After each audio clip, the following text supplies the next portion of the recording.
God damn it, the beavers did. All right, well, anyway. What'd you say, Frodo? Some other beaver. All right, whatever. I said God didn't, damn it, the beavers did. God didn't, damn it, the beavers did. Good one. All right, anyway, good evening, everybody. Thank you. You gave me a smile, Frodo. Yeah. Good evening, everybody. It is Monday here at the BTA Network. And since it's Monday, that means it's time for Money Mayhem. We got some stories that were under the radar, but we do have a couple of big ones that, frankly, this time we're going to have to talk about. The good news is, it's nothing political. Bad news is, it has to do with the bad weather over the weekend. But we'll talk about that in a minute. Anyway, we're not going through to politics today, but we got a lot of stuff to cover. Right. So anyway, I'm your host for tonight. I am Oddball Extreme. I'm currently joined on the line by 3 of my crazy cohorts. First, below me is our master and creator, Frodo. Hello, Frodo. Thank you. Below left is our resident joker, Mike. Hello, Mike. Hello, everyone. Happy Monday.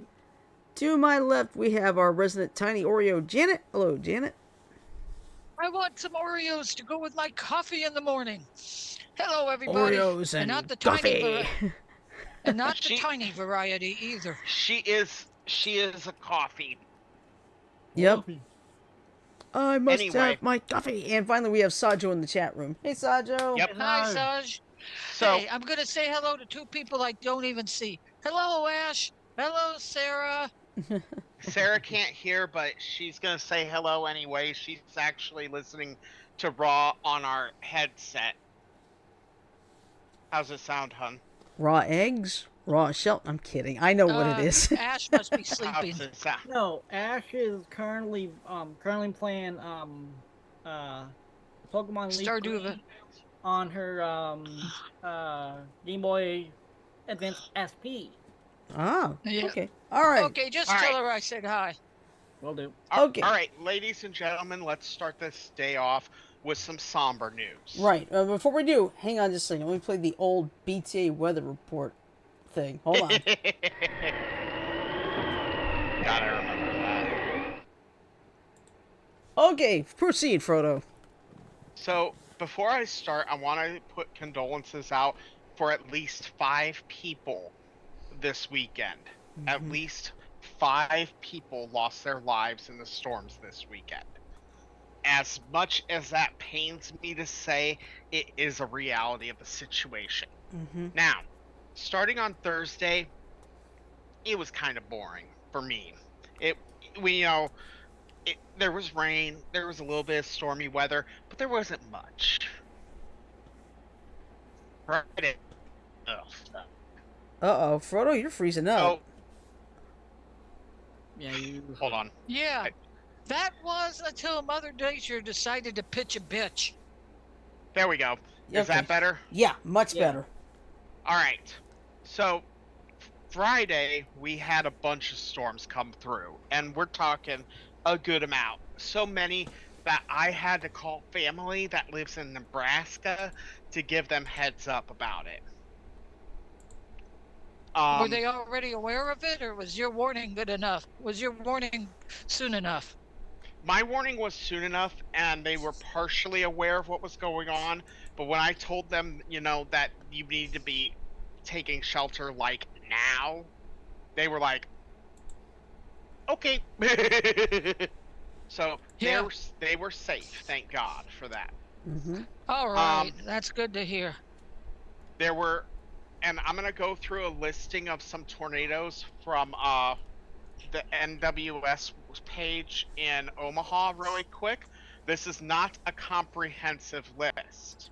This is just some of them. Okay? Okay. So, in Greeley and Boone counties in Nebraska, we had an EF2 that lasted over an hour. In fact, it was 1 hour and 6 minutes. The path, Talk about a slowpoke. it moved 27.5 miles. It had no injuries or deaths. Ooh, So thank thankfully. goodness. Yeah, sounds like it was good that it was a slowpoke. Yeah. In Lincoln and Waverly area of Nebraska, Lancaster County, we had another tornado. This was an EF3. 3 injuries, 0 deaths, max width of 700 yards with a path length of 8.6 miles. Estimated wind speeds 158. That puts it That's at an EF3. EF2, isn't it? 3. Yep. Three. Yep. EF3? Okay. Yep. The next one, Elkhorn, Bennington, Blair, which is Douglas, Washington, and Harrison counties. It was between 330 and 429 with 165-mile winds, which puts it at the EF3 rating, although this one could change. To EF4, probably. The path length of this one was 31.2 miles, and it was at its widest, it was 1 mile. Ooh. Crap. So, in Mills County, Nebraska, we had a tornado that was an EF1, only lasted 5 minutes and went 2.7 miles, but it only had a 180-yard path, so no big deal there. Okay. What was the wind speed there? 100. That was only So that is an EF1. EF1. Yep. Okay. Yep, that's exactly what I said. EF1. Okay. In Douglas, Pottawatomie, and Harrison counties, Epley Airfield and Crescent, Iowa area, we had a tornado that went from 4:58 to 5:27 p.m. Estimated peak winds of 152 with a path length of 16.1 miles and a width of 516 yards. That puts Another us, EF3? Yeah. Yep. That puts us squarely in the EF3 range. These are preliminaries, by the way. I want you guys to realize these are all preliminary stuff that I'm talking about. Mm-hmm. In Pottawatomie County in Iowa again, we had a 20-minute EF3 that went 13.3 miles and had a max width of 800 yards. Damn. And this is the one that concerned me the most, but fortunately, it didn't last. Mm-hmm.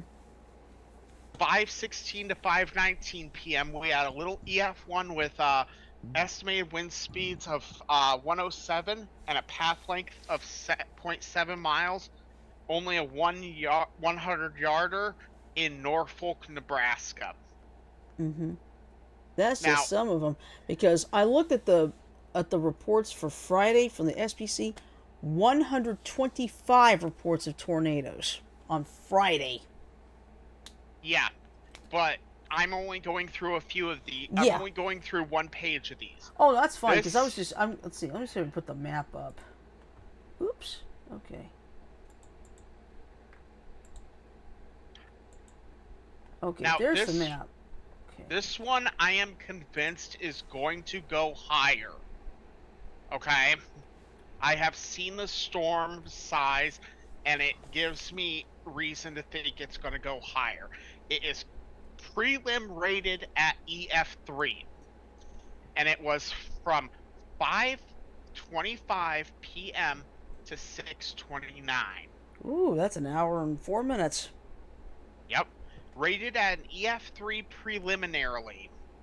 And they say 160 preliminary. Mm-hmm. Path length of 40.9 miles and a 1,700 yard maximum width, or 0.97 miles. In this storm, we have 3 injuries and 1 death.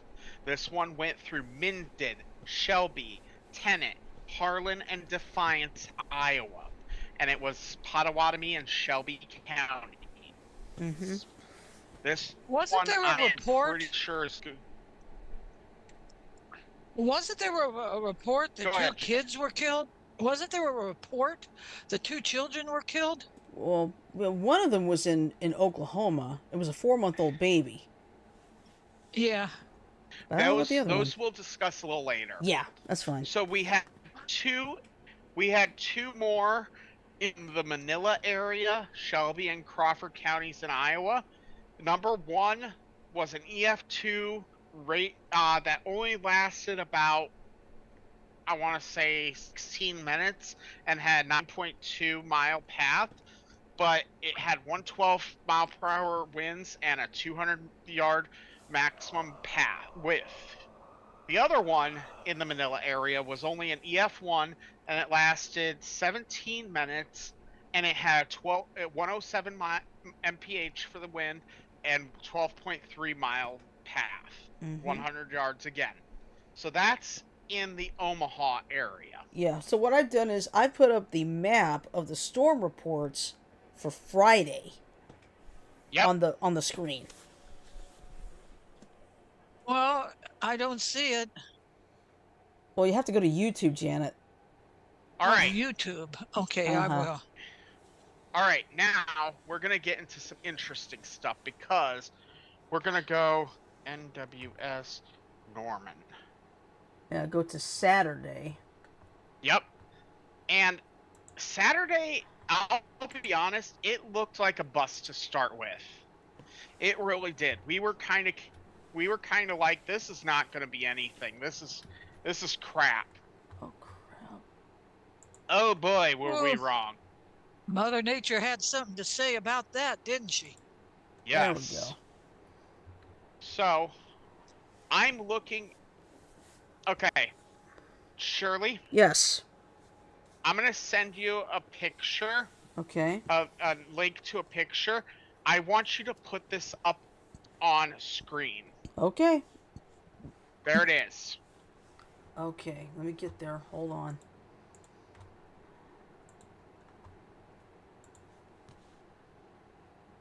Holy shit. Now, what are the green symbols that are in the polygon? Flash flooding. Flash floods. The green line. I'm gonna break this down for everyone that's viewing. Okay. This is just in the Norman, Oklahoma area between the date of the 27th through the 28th of April. Damn. Every single one of those polygons is a different warning. Mhm. Your green polygons that you see and the green things are all about flooding. Yep. The yellows are all severe thunderstorm warnings. Right. And the ones And in all red? the reds, tornadoes. Yep. And Yeah. every What about red, What about the white dots? the ones with like white dots, heavy rain. Okay. So, All right.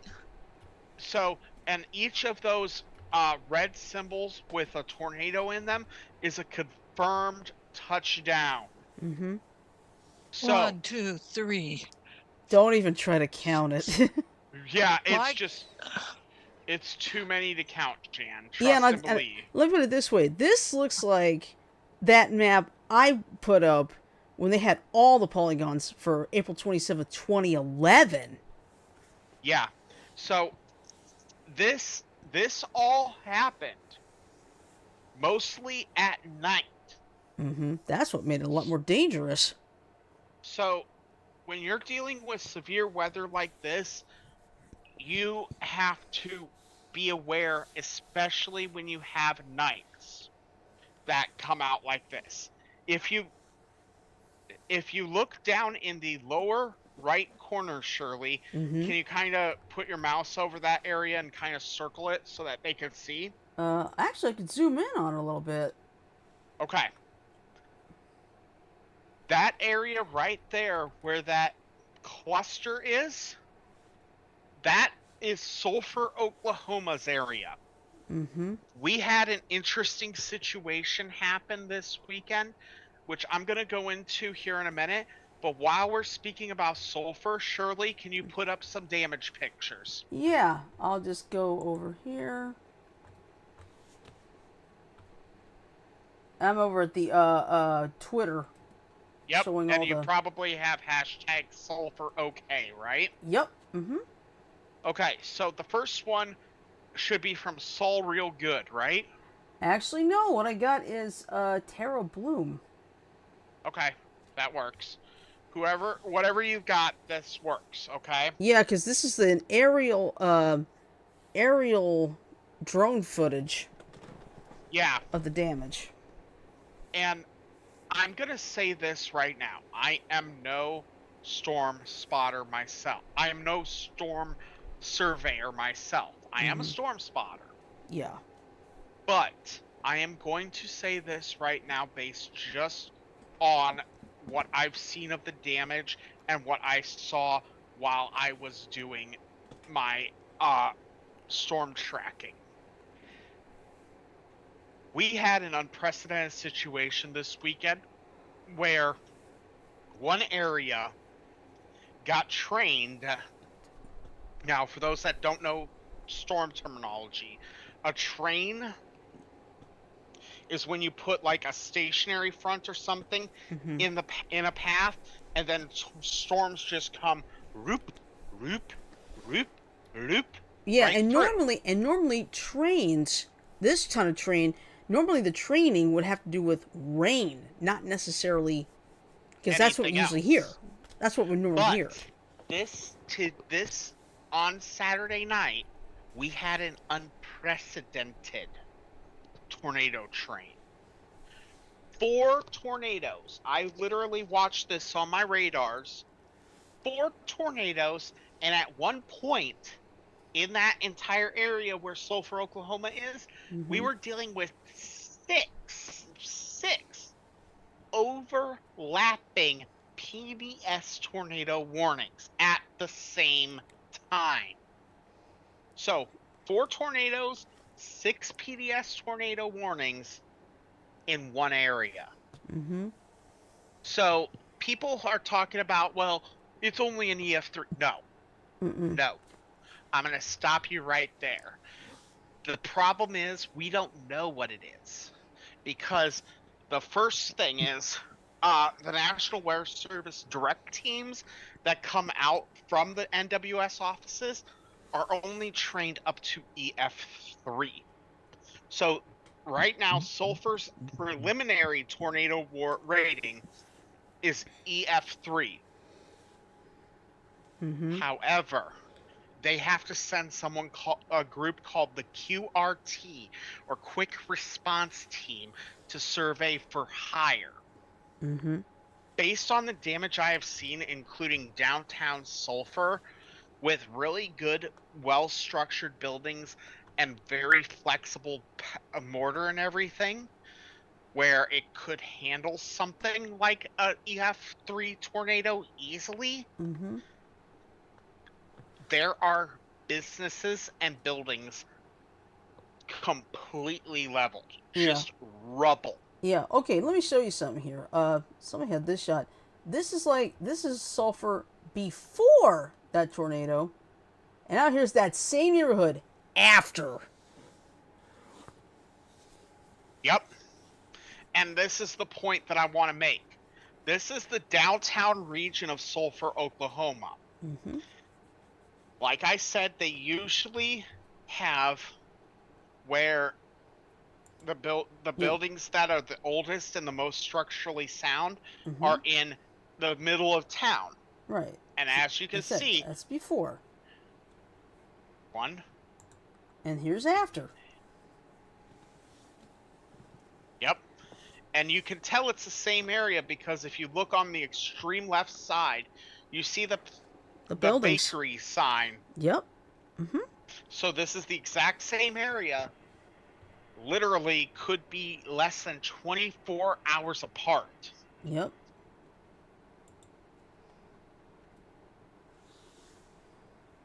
You know what? Our weather is changing so freaking much. You know? Yeah. I wonder if it has anything to do with the people. Who knows? But you see all these different pictures of damage and everything, you guys. This is what happens when you have a train of tornadoes. And like I said, this is an unprecedented situation. But it has always been theoretically possible. We just didn't know it could happen like this. Yeah. I mean, I mentioned this almost looks like Tuscaloosa back in 2011. Yeah. And the Tuscaloosa was rated at its EF5, as I recall. No, actually, that was a very high in EF4. There was a couple tornadoes just slightly north of there. One that hit Phil Campbell. That one was an EF5. You know, I think that these people, I don't know if you guys have listened to any of the EAS scenarios.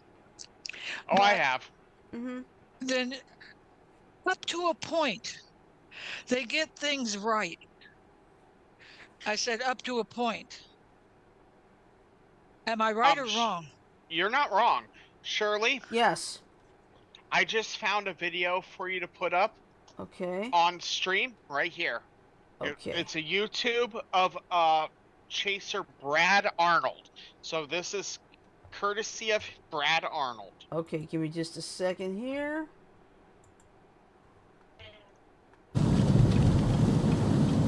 I'm staring cross-eyed. Oh, yeah. I remember this. I think I've seen this video. Huge tornado right in front of us right now. Yes. Less than a tenth of a mile in front of us. This is that tornado that went right here, stop. You see it? You see the outer circulation right here? Yep, I see it. we in Storm Parley. Debris getting lofted in the air, everybody. MVs. Crossing the interstate right in front of us. Or in the case of the movie Twister, they called them sisters. Yeah, but Hold on, here comes the ghost are train. actually tornadoes that are separated by a little bit. I'm just gonna go out the window. And these Wow, how are in wide the is that same Oh my cone. goodness. Oh my goodness. How wide is that sucker developing into?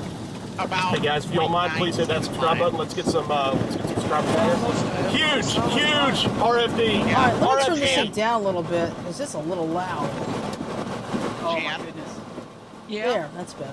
one thing is, when you have sister tornadoes, although they come from the same wall cloud, they are separated by a bit, a good amount, right? A perfect example, Right. Pilger, Nebraska. Photos?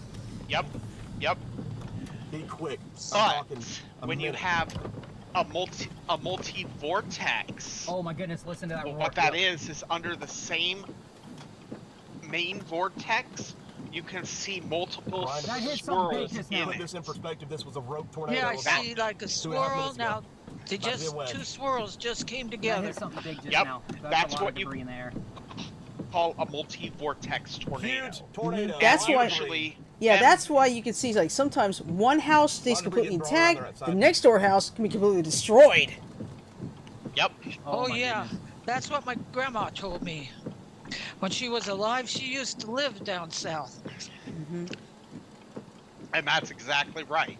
Because when you have a multi-vortex tornado, shit happens. Now, One I of those focused a lot on vortices down there. Oklahoma. But there were also tornadoes in Kansas and Missouri and Texas. But goodness. Oklahoma got Just a slammed little the bit. hardest out of A little bit, not everyone much. Yeah. on Saturday. Perfect, it's right here. Oh my That goodness, being look at that said, vortex on the Sunday backside there. continued on. We had a few tornado warnings. I think there were a Multi-vortex, couple multi-vortex, that wedge were tornado. confirmed, Here, you wanna make Subvortices but racing around the it was really tornado. ramping down by that point. Thank God. Yeah. Oh, you Yeah, can see, the- I can see the look at the multiples right there. Got pictures? The weather ramped down enough, they Subvortices were started very showing close to this. ice road Subvortices truckers. racing around the parent tornado. I'm gonna zoom in a little bit. Yeah, that's the multi-vortex tornado. that I Yeah, was those talking about. little vortices are dancing around the main one. Yep. Let me know when you want And me to go that's back what to the happens interstate. is when you have a very powerful Yeah. tornado, you're either gonna You're here. You're- Sorry, you're- I'm trying to make something funny out of something serious. but the when way you those- have those multi-vortex debris. tornadoes, you're talking about Yeah. mass And one of damage. those vortices, Point it again. in that big El Reno tornado in 2013, the one that caught Mike Bettis and his team off guard, they got hit by one of the little vortices. That's all Yep. it is. That's the So- that's RFD What coming happened at to us. the other storm chasing crew? What got them? Same The thing. Samaras. The same thing. The small vortices within the main vortex can be upwards of 200 to 300 yards in diameter. Yeah. Not do this normally. So when you have a main tornado that's, say, Okay. let's go that's it with for that. let's go with how big the Reno tornado was, which was 2.6 miles, biggest tornado ever that we've ever recorded. Mhm. Okay, you're likely in that tornado's main vortex to have a lot of smaller vortices, and you're talking probably 3 or 4 maybe vortices in there, and each one of them can be upwards of 400 yards in diameter Yeah. Oh, on the ground, which means that you're talking 3 and 4 football fields. Yeah. Go ahead, Go Janet. ahead, Jan. I don't know if you guys saw that video. That woman's driving down the highway and she had to stop. That one main tornado was going across the road right in front of her. It's a million wonders her car didn't get hit by debris. Well, did you see? Well, did you see the? I had put something in the chat where a train got hit by a tornado, but the main car didn't flip, thankfully. But I mean, you could see the windows smashed and everything. Was Yep. it a passenger or freight? Freight. Freight. Oh, Most- good. I hope they most- weren't carrying lethal freight. I don't think they were. It was more than likely just coal or possibly corn and soybeans. Yeah. But yeah, needless to say, when you're watching tornadoes and stuff, you want to be very, very aware of what's going on. Exactly. Even the best, Mike Bettis is a great example. Mm-hmm. Even the best can let their guards down for even that. Yep. And that's all it takes. Yeah, for you because to go because it's amazing. The camera that the camera was holding, it got out of his hand, and it fell on the ground, and you can literally on the side see that car flip. You could see it rolling like a steamroller's front, like Mm-hmm. this. Right. Freezing. No, you're So- not. You're fine. Yeah. And I don't blame Mike Bettis' wife for saying, "Give up the doggone storm chasing, will you?" Yeah, because he saw his wife's face. His life was flashing in front of his eyes that day. So, But he decided to stick to the studio. Yeah, because he's got a kid now. Uh-huh. So the other thing is this. Was I right about the big primary area of concern? Yes. Yes, you Was were. I wrong about the extent of it? Yes. But that's the thing. I'd much rather be wrong about the extent of it Mm-hmm. than wrong about the base area of it, because I'd much rather alert the people in that base area Mm-hmm. to be ready to take shelter at a moment's notice. Yeah, it's like what happened. Well, I think it was last week. We were supposed to have a threat of severe weather here in Montgomery. Now, yes, we did have some tornadoes, like in I think it was Dallas and Autauga counties. They did a little bit of damage, not too much. Nobody got injured or killed or anything. But when it reached here, the severe weather threat stopped, because what happened was we had a lot of rain already, and that kind of cooled things off, stabilized the atmosphere, and as a result, we did get some thunder and lightning, but we didn't get anything, as predicted. And I have a feeling all the local meteorologists, I think they were so glad to have been wrong. Mhm. Yeah, you want to know Well, something? Go. Meteorology is one of the very few businesses where you can be dead wrong and still have a job, because Mhm. even if you're dead fucking wrong, that means that you did your job Yeah. right. Exactly. And it all boils down to that saying, I've said it before and I'll say it again. The only thing predictable about the weather is its unpredictability. You know, a Yep, lot of and that's- people pitch a gripe and complain because meteorologists will interrupt, say, Dancing with the Stars, just as they're Oh. about to announce the winner. Yeah. Oh, I remember. I created something where it's I don't have the picture at home. It's at my work computer, but it's basically the severe weather outlook to the eyes of a crazy TV fan. And I had one where we have it at high in the pink.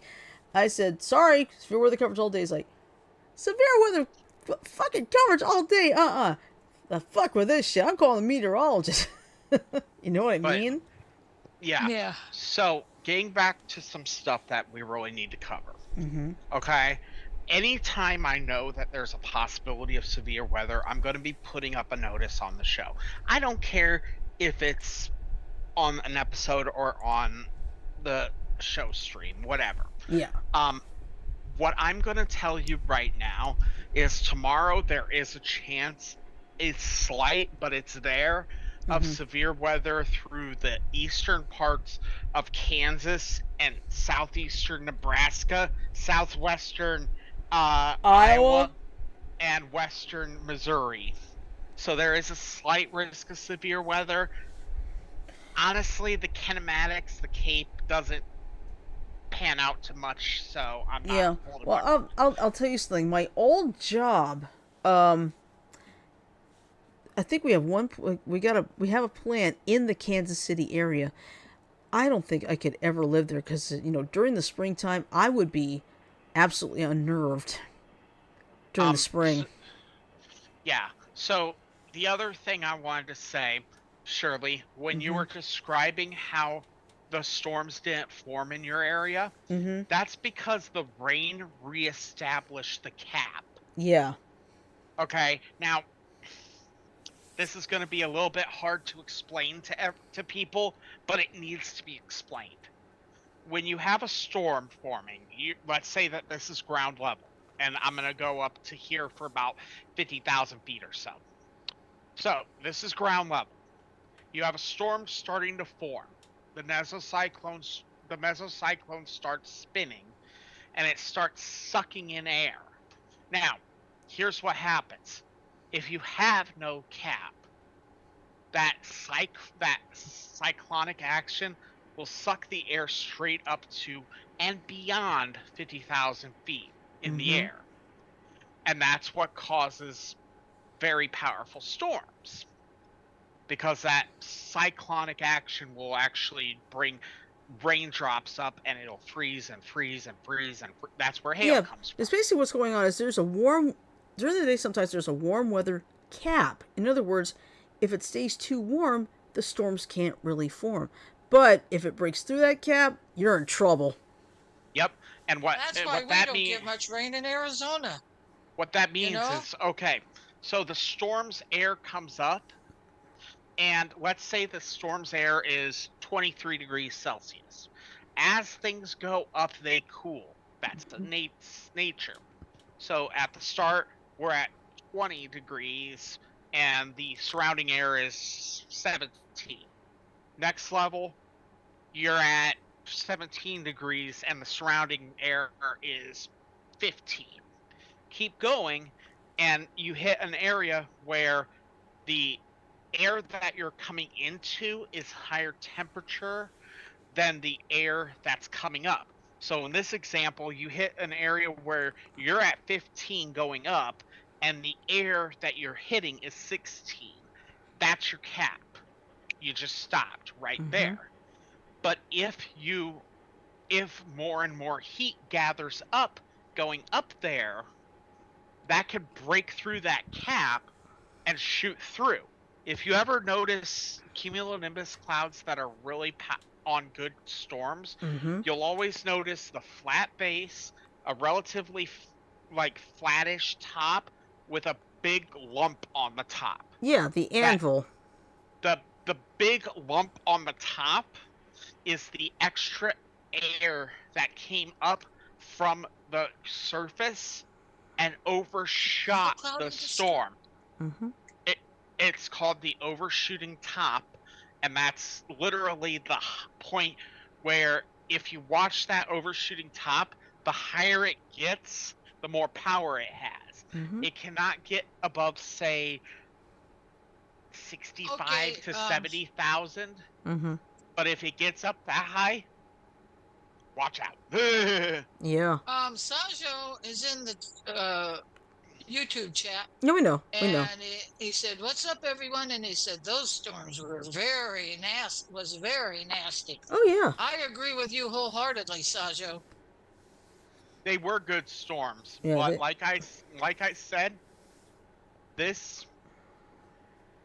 kinematics of all this were really interesting because, and the kinematics are kind of like the ingredients, if you will. Yeah. Okay. You've heard me mention CAPE.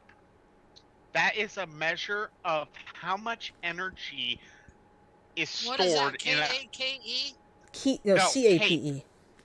Cape. Like, okay. I'm wearing a cape on my back. Now, I know the last two... I know it's like A is... I think the APE part is available... Combined Available Potential Energy. That's it. And what it is per kilogram of air. Now, people think that air doesn't weigh anything.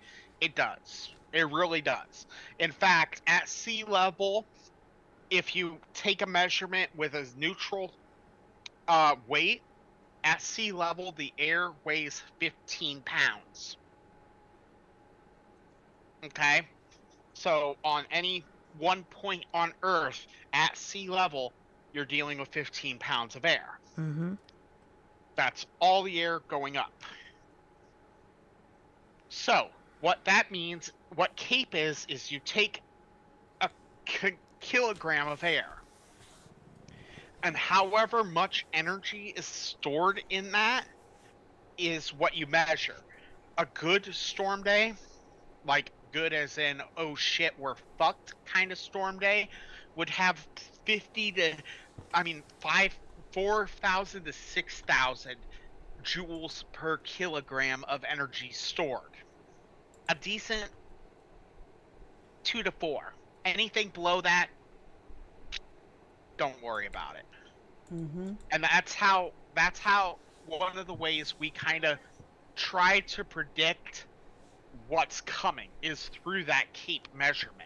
Because the more energy is stored in the atmosphere, the easier it is for the slightest amount of instability to light off that spark. So, like, think about like this. The air is like a powder keg. No, a room filled with gas fumes. At a low CAPE, low amount of gas, you can spark a match. You're probably not going to die. Medium, you spark a match, 50-50 shot. At high CAPE, high gas volume in that air, you spark that match, it going boom. Mm-hmm. Does that make any sense? Yeah. So the CAPE, think of it as fuel. Yeah. Fuel for the fire. Mm-hmm. Exactly. What do you think of that description, Mike? Would you say that's dead on accurate? Pretty much. Yeah, but I mean, this is the time of year. It's the worst part of the year, really, for this severe weather and tornadoes and things. And also, I want everyone to be aware that this year, based on projections we've seen, this is not supposed to be a very friendly year for weather.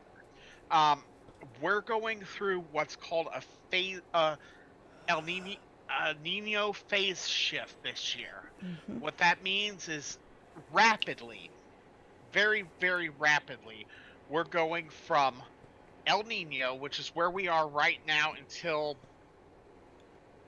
close to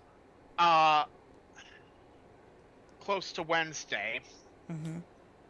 We're at an El Nino right now. In May, we're going to go to a neutral standard, which is just baseline. And then in June or July, we're switching over to a La Nina year. Right. What this means, and Shirley vouched me out on this, Yeah. is that the energy potential of the atmosphere is shifting rapidly. Mm-hmm. And it's that rapid shift that could cause a lot of problems for us. Yeah, because if you saw the Colorado State University predictions for hurricanes, I think they said like 25 named storms. Yeah, that's another way you can tell how bad shit's gonna get this year. Yeah, If and of course, they're predicting going through the alphabet almost. Mm-hmm. You Because know, you see, so- because you notice there's only 21 names in the Atlantic system because I don't believe they don't do Q, they don't do X, they don't do Y, they don't do Z. No, they don't. Because they don't have too many names. Um, But to be honest, if they want to go through 25 names, I would say just add those letters. yeah. But like I said, when you see that kind of statistic coming out of Colorado State University, and they're the ones that usually do our hurricane predictions throughout the year, Yep. that's when you know that something is going on with the atmosphere. Yeah. And like I said, we're doing a massive phase shift this next couple months from an El Nino, which is a warming of the waters next to Ecuador, Yeah. to a La Nina, which is a cooling of those same waters. Right. Mm-hmm. All right. Well, Kind of crazy that I remember all that data. Well, hey, let's put it this way. Saturday was the 13th anniversary of the big tornado, of the super tornado outbreak of 2011, which we had all those tornadoes in Alabama that killed 250 people. But, we haven't forgotten it, and we probably never will. But this Friday, May 3rd, believe it or not, is the 25th anniversary of the F5 Moore, Oklahoma tornado, and the first ever tornado emergency. Okay. We just got an update from the National Weather Service in Norman not too long ago. Okay. The Marietta tornado has been upgraded from an EF3 to a low-end EF4. Not surprised. No changes as of right now to sulfur, but they are looking at it. The information that caused this upgrade was the damage to a Dollar Tree warehouse and the Homeland store in Marietta, Oklahoma. Yeah, I saw that. I saw that drone footage showing that Dollar Tree distribution center. It was pretty much wiped. Yeah. So, What about the Walmart? What about the Walmart? They didn't. That was in I think sulfur. So I think they gotta use that for sulfur. But Marietta, Oklahoma, is now confirmed as an EF4 minimally. Okay. The chances of it going down, not very good. Chances of it going up, 50-50. Yeah. Yeah. I mean, it's really bad, but I think there was that one tornado that hit really hard. I think it was in Nebraska. No injuries, no fatalities because of all the warnings they got. Yeah. Thank goodness. So I just saw that on my feed with the amateur storm trackers. Shirley, sorry about interrupting you. No, but you're fine. That way we got information to you. And it's going to be constantly getting updated for the next few weeks, probably months. Probably, but when we get a final information about what it is, we'll let you know exactly what we get and the final storm strength we will tell you. Okay, I actually did find the picture that I had made. Okay, so this is what I put. I put thunderstorm risk categories to a hyperzealous TV fanatic. So this is what I did. Thunderstorms, no label. No chance of my TV show getting interrupted. It's all good tonight. Everything is normal. Then we go to marginal. Slight possibility of my TV show becoming interrupted. Come on, it better not be in an area where it's not affecting me. 2, slight. Increased possibility of my TV show being interrupted. The storms aren't here. Get back to my show, please. Then we get to enhance. More TV coverage, especially for the more populated area. Hey, this is an important episode. I don't care about it. Then we go to moderate. Coverage throughout the severe with the duration. No episode tonight. Fuck you, stupid station. And finally, on high, wall-to-wall severe coverage all day and night. I'm going to give that fucking station a piece of my mind. Yeah, and that's something that I really do not want to see people that listen to this show do. Yeah. And I'm not joking. If we're in a severe weather event and your station has to preempt itself due to whatever is going on, you just shut up. Just shut the fuck up. And here's something else. I've always said this. I'm going to keep saying it. I don't care if it's the Iron Bowl. If there has to be an interruption, I'll get either the highlights later or I'll go watch it online. Exactly. You know what? I have another saying. I'd rather have it not need it than need it and not have it. You know? Yeah, that's a good way to look at it. And honest to God, I'm so fucking sick and tired of people just complain. Yeah. Okay, I want to make one thing perfectly clear and perfectly evident. The people who are employed by the National Weather Service are there to protect life and property. Yeah. The people who volunteer to be storm spotters, like myself, like Shirley, like Mike, are there to provide National Weather Service with ground truth. We are the proof positive that the Storm Spotter Network works. Yeah. We are the people who make sure that your ass isn't flying 4 miles away. We are the people that other people depend on. We are the people that when a tornado situation is down, most people trust the trained spotters over law enforcement or NWS employees. They will listen to trained spotters. Mm-hmm. We are the people that keep your house firmly planted on your motherfucking foundation so that you still have a home to come to tomorrow. Yeah, because I will tell you something. I saw this Weather Channel clip. It was like a father and his 3 sons took shelter in their basement. The basement was fine. It was completely untouched. But once they got up, the house was gone. Like I said, we're the people that keep you from becoming tiny little chunks of meat fiber going here. Yep. Go ahead, Janet. You know another thing that irritates me?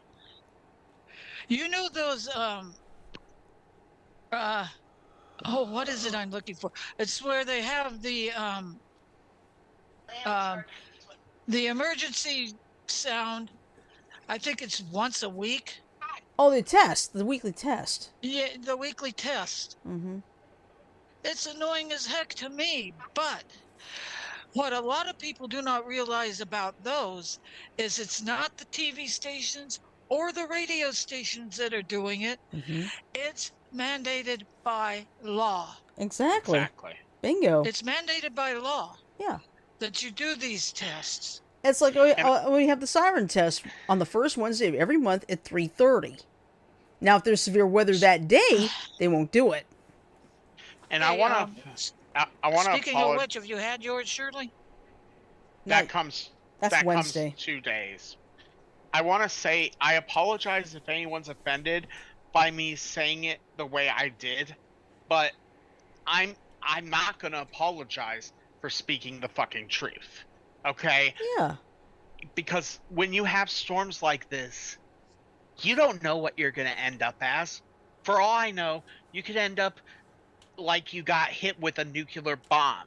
These tornadoes don't just come in and do little. No. These things have enough potential energy to make a nuclear reactor look like child's fucking play. Yeah, exactly. Because I remember there was an EF1 tornado hit South Alabama. It was enough to knock over a mobile home, and it killed a mother and her son. Oh yeah, but the fact of the matter is, nuclear power plants are the biggest, most powerful nuclear power plants we have. They produce the most power. For something not created by man to be able to have the power of that is outstanding. But the problem people don't think about is that Good. we're not trying to. When we say shit like this, we're not trying to hype it. We're not trying to scare you. We're not even trying to fucking get ratings. I don't give a shit about ratings when it comes to fucking storms. Mm-hmm. What I give a shit about is that you, dear fan, are able to come back to our show tomorrow and say hi. Mm-hmm. Exactly. And it's like That's what I care about. Right, it's like if I know there's going to be a severe weather threat, I'll call off the show. Because it's like, sorry, my safety's more important. I'm ready to go into that closet in your mom's room. Because... Yeah, and the thing is, that applies to anyone.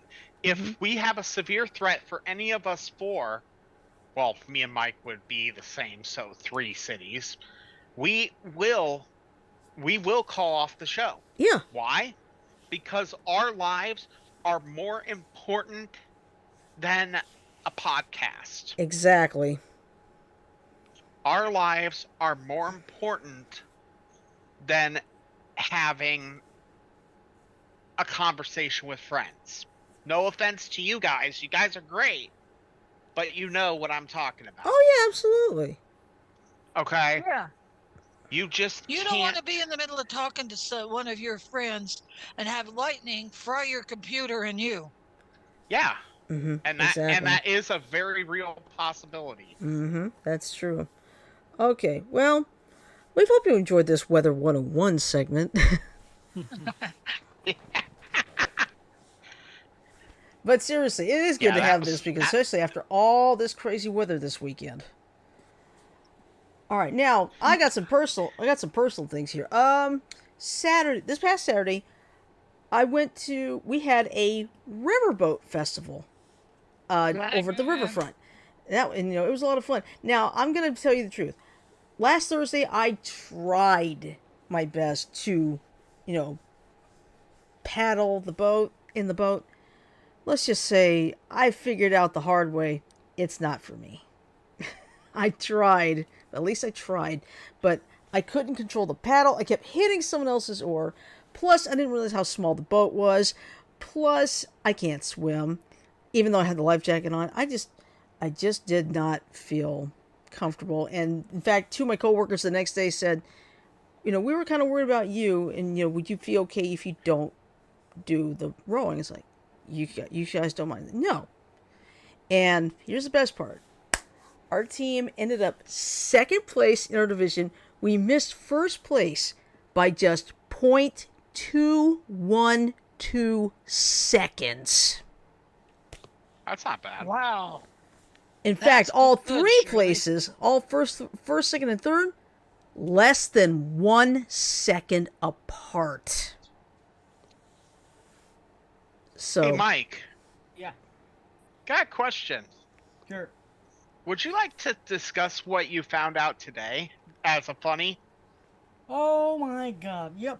So, about a couple weeks back, I had sold a Stardew Valley strategy guide to Half Price Bookstore, a bookstore. And Frodo sent me a picture of the guide. I took a double take and saw that it was $100 fucking.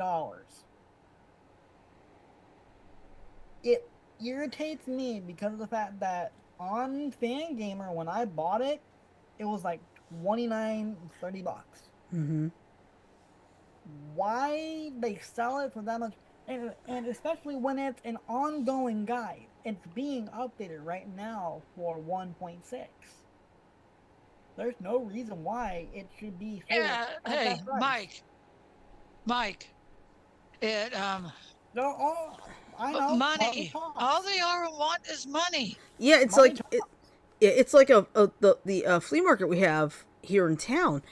You want to sell them their stuff, they'll buy cheap and then they'll sell high. Mm-hmm. It's still bullshit, especially when it's an ongoing thing too. Yeah, that's ridiculous.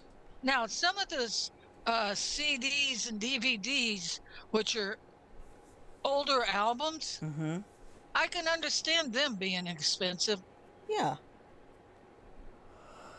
I can understand them being expensive. Yeah. Like the Blu-ray version of a pricey anime. Yeah. I can understand that. Yeah, because you remember when we used to do the new releases and all. We'd be so shocked at some of the anime prices. Like what? One of them was like $250 or something. Remember? Yeah. So, But yeah, that was crazy earlier. Mm-hmm. 3 days ago, I know that this is old news, but this was kind of funny. At the Cedar Rapids Airport, Mike, we had a top wind speed at 9:14 a.m. on Friday of 65 miles per hour. That's without a storm associated. I believe it. Ooh, were there any Sustaining planes wind? trying to land at that time? I don't know, I but can't- yeah. That's is that sustaining winds or gust? It was a wind gust. Sustain. Sustained. Okay. Oh, sustained. Wow. Yeah, and you know when I watched oh, what are you doing? We can't hear you, Shirley. I'm not saying anything. I was watching plane landings at Heathrow, and it was a really windy day, and there was a gusty crosswind that caused the plane to crab. Mhm. Do you know what crabbing is, you guys? Crabbing is when the plane is landing and the wind catches the plane and it causes the plane's wing to dip to one side. In this case, left side. Mhm. But it's like, oh, but it managed to right itself and land properly. Good. Yeah, I think most of those pilots have to train for that kind of thing. So. Yeah, but a lot of them, because of the wind, made go-arounds. Uh huh. Come Makes back sense. and land again. Yeah. Okay, go ahead, Frodo. Oh no, I wasn't saying anything. I was just. Yeah. Well, I had a couple stories that I wanted to cover tonight. I'll just wait till next week. But let's put it this way: one of them has to do with AI, and then the other one, let's just say this might make you think about ever getting coffee at an airport. Okay. Uh-oh. Both of those stories are Reader's in the... Digest condensed version on that one. Okay, basically, woman... Okay, this may gross you out. Woman gets coffee out of a machine at the airport. She finds out there's a rancid taste to it, and she discovers... Hey, Maddie. She discovers there are bugs in the drink. And she ends up with anaphylactic shock, has to go to the hospital, and fortunately she's okay. But... that now, I'll tell you right now, this took place in Majorca. It did not take place anywhere in the United States. Okay. Hey, Maddie! Hi, Maddie was looking at you. Yeah, Maddie was looking straight into the camera. Where is Maddie? Right Where there. is Maddie? I missed her. No, she's Look. right there. She's right there. She. Yeah, she's right there. He. Oh, he. I'm lagging Sorry. a little. I'm lagging a little. Yeah, there you are. Hi, Maddie. Hello, Hi, Maddie. Maddie. All right, He now. decided to jump behind me. All right, so anyway, before we wrap things up, let me explain what's going on. This is a little odd. Our next show is actually Wednesday, not Thursday or Friday. Let me explain why. Thursday night, I have a concert to attend here in Montgomery. I'm gonna bounce so you Bonnie can do this. Raitt. Bye, All right. Frodo. Okay, see you later, Frodo. All right, but yes, the concert is Bonnie Raitt. I can't wait. Oh. I'm excited for this one. I've Get actually a souvenir. yeah, I bought this ticket back in November, so I've been looking forward to this for a while. But then also on Friday, my younger nephew is graduating from the University of West Alabama. The graduation ceremony is at 1:00, and I don't know how tired I'm going to be when I get home, because the University of West Alabama is all the way in Livingston, close to the Mississippi border. And it takes about 2.5 Oh. hours to get there. Well, hope you have good weather. Well, I've looked at the forecast for there. It's only a 20% chance of showers and thunderstorms. Like, I think we'll be fine. But we'll be ready just in case. But yeah, that's what's going on. Our next show is actually Wednesday, not Thursday or Friday. Now, what did we do last week? I forgot. It was trivia, right? Yeah.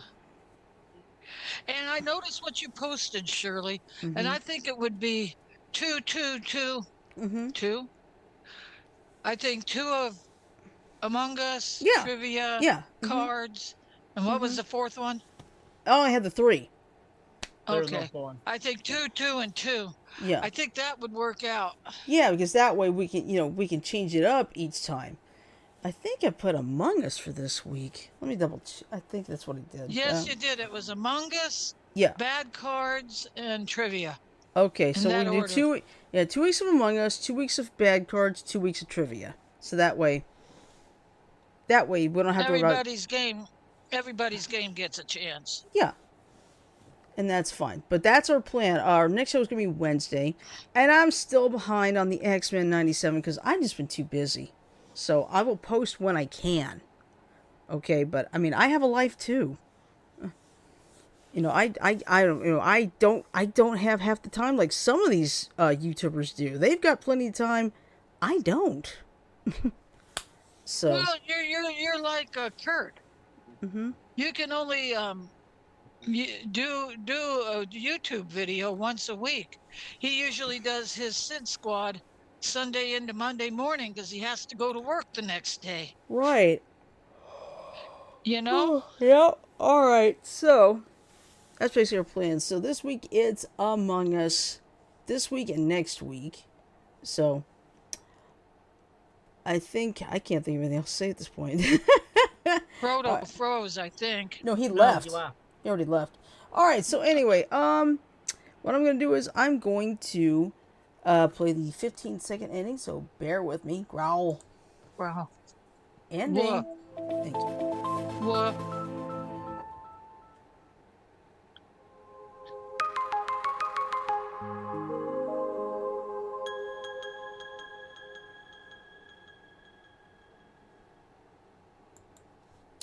Alright, so with that in mind, I'm going to say love, peace, and chicken grease. Everybody have a great night. Sleep well, stay safe, and we'll see you Wednesday for game night. Everybody. Take care, everybody. Bye, everyone.